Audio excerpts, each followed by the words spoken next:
ZEE5 ಇರುವಾಗ ನೀವು ನಿಮ್ಮ ನೆಚ್ಚಿನ ಶೋಗಳನ್ನ ಎಂದಿಗೂ ಮಿಸ್ ಮಾಡಿಕೊಳ್ಳುವುದಿಲ್ಲ. ಅದು ಸಂಪೂರ್ಣ ಉಚಿತವಾಗಿ.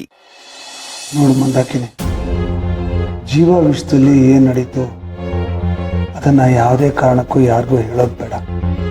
ಅದರಲ್ಲೂ ಭೂಮಿಗಂತೂ ಹೇಳಲೇಬೇಡ. ಯಾಕೆಂದರೆ ಅವಳ ತಾಯಿ ಆಗ್ತಿದ್ದಾಳೆ. ಇಂಥ ಟೈಮಲ್ಲಿ ಅವಳ ಮನಸ್ಸು, ಬುದ್ಧಿ, ದೇಹ ಎಲ್ಲ ಆರೋಗ್ಯವಾಗಿರಬೇಕು, ಚೆನ್ನಾಗಿರಬೇಕು. ನಾವಿದನ್ನು ಅವಳ ಹತ್ರ ಹೇಳಿ ಅವಳ ಮನಸ್ಸು ಕೆಡಿಸುವಂಥ ಕೆಲಸ ಆಗೋದು ಬೇಡ. ನಾವೇನಾದರೂ ಈ ವಿಷಯ ಅವಳಿಗೆ ಹೇಳಿದ್ರೆ ಅವಳು ಅಂದ್ಕೋತಾಳೆ, ಅದ್ರ ಬಗ್ಗೆನೇ ಯೋಚನೆ ಮಾಡ್ತಾಳೆ, ಮನಸ್ಸು ಕೆಡಿಸ್ಕೋತಾಳೆ.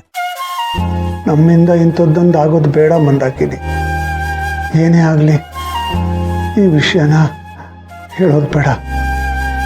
ಇದು ನಮ್ಮಲ್ಲೇ ಇರಲಿ, ನಮ್ಮ ದುಃಖ ನಮಗೆ ಇರಲಿ.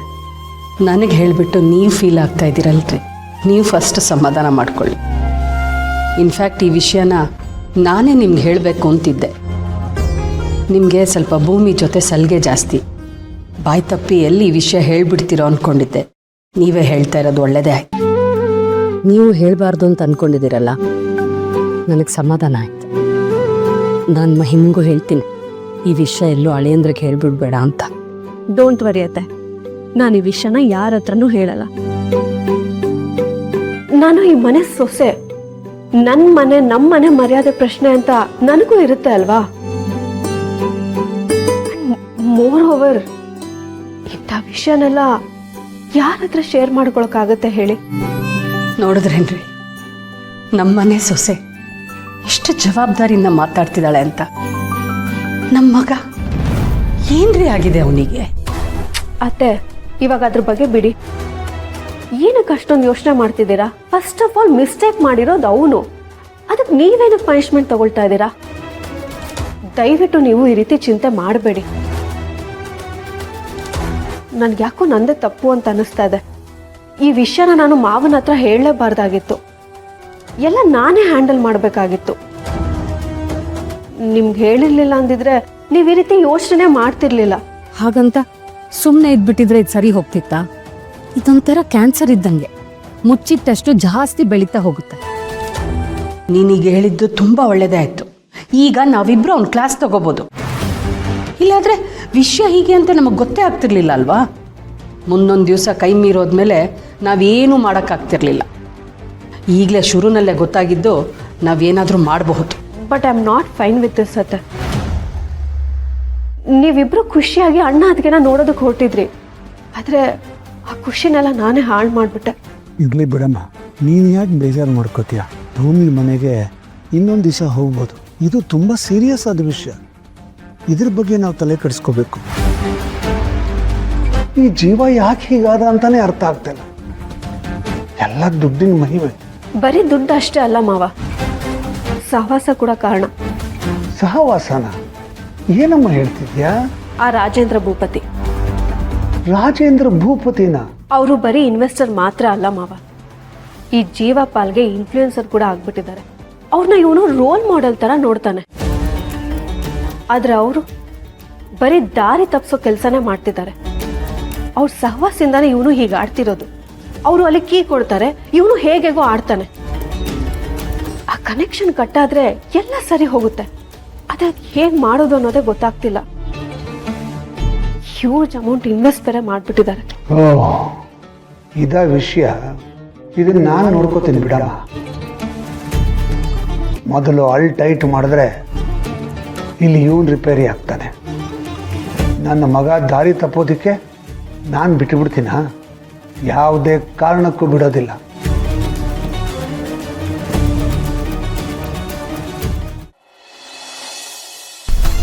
Hi villain uncle. ಓ, ಏನು ಸರ್ ಸಮಾಚಾರ ಇವತ್ತು? ಮಠ ಮಧ್ಯಾಹ್ನ ಡ್ರಿಂಕ್ಸ್ ಆಗ್ತಾ ಇದ್ದೀರಾ? ನಮಗೆ ಬುದ್ಧಿ ಹೇಳ್ಬೇಕಾದವ್ರು ನೀವೇ ಹಿಂಗೆ ಮಾಡಿದ್ರೆ ಹಿಂಗೆ ಅಂತ. ನಾನು ಕುಡಿತಾ ಇರೋದು ಖುಷಿ ಪಡೋದಕ್ಕಲ್ಲ, ನನ್ನ ನೋವನ್ನು ಮರೆಯೋದಕ್ಕೆ. ನೋವು ಖುಷಿಗೂ ಅಗಾಧವಾದ ಅಂತರ ಇದೆ. ಕುಡಿತದ ಬಗ್ಗೆ ಅಗ್ರವಾಗಿ ಮಾತಾಡಿ ನನ್ನ ನೋವಿಗೆ ಅವಮಾನ ಮಾಡಬೇಡ. ಇವತ್ತು ನನ್ನ ಫ್ಯಾಮಿಲಿಯನ್ನ ಕಳ್ಕೊಂಡ ದಿನ. ಹಾಂ ಅಂಕಲ್, ಅರ್ಥ ಆಗುತ್ತೆ. ಐ ಆಮ್ ಸಾರಿ, ನಂಗೆ ಗೊತ್ತಿಲ್ಲದೆ ಮಾತಾಡ್ಬಿಟ್ಟೆ. ಅಲ್ಲ ಅಂಕಲ್, ನೋವನ್ನ ಮರೆಯೋದಕ್ಕೆ ಈ ಥರ ಕುಡ್ಕೊಂಡು ಕೂತ್ಕೊಳ್ಳೋದು ಸೊಲ್ಯೂಷನ್ನ? ಖಂಡಿತ ಅಲ್ಲ. ಇವಾಗ ಏನೋ ಕುಡಿತೀರಾ ನೋವು ಮರೆಯೋದಕ್ಕೆ, ಕಿಕ್ ಏರಿದಾಗ ನೋವು ಮರಿತೀರಾ, ಟೆಂಪರರಿ ಅದು. ಬಟ್ ಅದೇ ಕಿಕ್ ಇಳಿದ್ಮೇಲೆ ಮತ್ತೆ ವಾಪಸ್ ಎಲ್ಲ ನೋವುಗಳು ಮುಗಿ ಬೀಳ್ತವೆ ಅಂಕಲ್. ಅವಾಗ ಏನು ಮಾಡ್ತೀರಾ? ಅಂಕಲ್, ನನ್ನ ಪ್ರಕಾರ ನಮಗಾಗಿರೋ ನೋವನ್ನು ಮರಿಬೇಕು ಅಂದರೆ ಆ ನೋವಿಗೆ ಯಾರು ಕಾರಣ ಆಗಿರ್ತಾರೋ ಅವ್ರಿಗೂ ನೋವು ಕೊಡಬೇಕು. ಅದು ಸೊಲ್ಯೂಷನ್ ಅಂತಂದ್ರೆ. ಯಾರು ಏನೇ ಹೇಳಲಿ ಅಂಕಲ್, ನನ್ನ ಪ್ರಕಾರ ಆಗಿರೋ ಅನ್ಯಾಯಕ್ಕೆ ಪ್ರತೀಕಾರ ತೀರಿಸ್ಕೊಳ್ಳೋದೇ ಬೆಸ್ಟ್ ಸೊಲ್ಯೂಷನ್. ಈ ನೋವು ನುಂಗೋದು, ಕ್ಷಮಿಸೋದು, ಎಲ್ಲನೂ ಮರೆತು ಮುಂದಕ್ಕೆ ಹೋಗೋದು, ಇದೆಲ್ಲ ಬಕ್ವಾಸ್ ಫಿಲಾಸಫಿ ಅಂಕಲ್.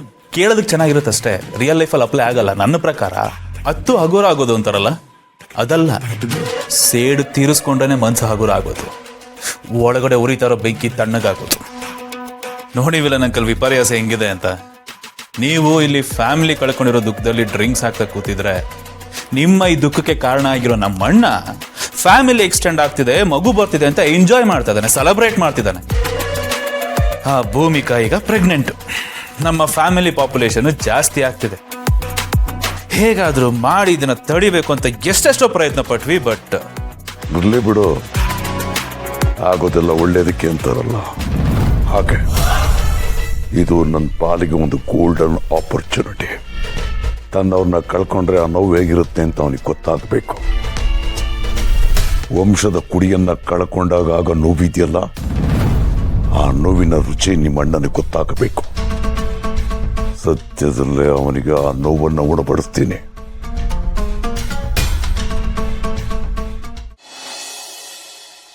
ಬಾವಾರೆ, ಆಮೇಲೆ ಬಾವಾರೆ, ನನಗೆ ಗೊತ್ತಿತ್ತು ಇವತ್ತು ಮನೆಯಿಂದ ಯಾರಾದ್ರೂ ಒಬ್ರು ಬಂದೇ ಬರ್ತಾರೆ ಅಂತ ನನಗೆ ಚೆನ್ನಾಗಿ ಗೊತ್ತಿತ್ತು.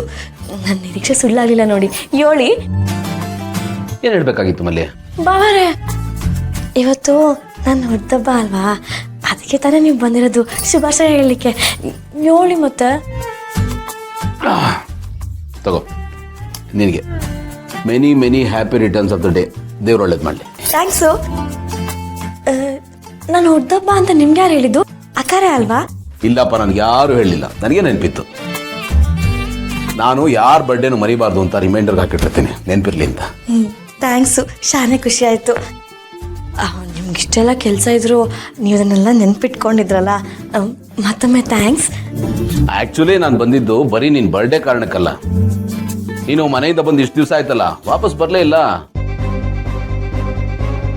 ಅದಕ್ಕೆ ಏನು ಕತೆ ವಿಚಾರಿಸ್ಕೊಂಡು ಹೋಗೋಣ ಅಂತ ಬಂದೆ. ಏನು ಸಮಸ್ಯೆ ಇಲ್ಲ ತಾನೆ?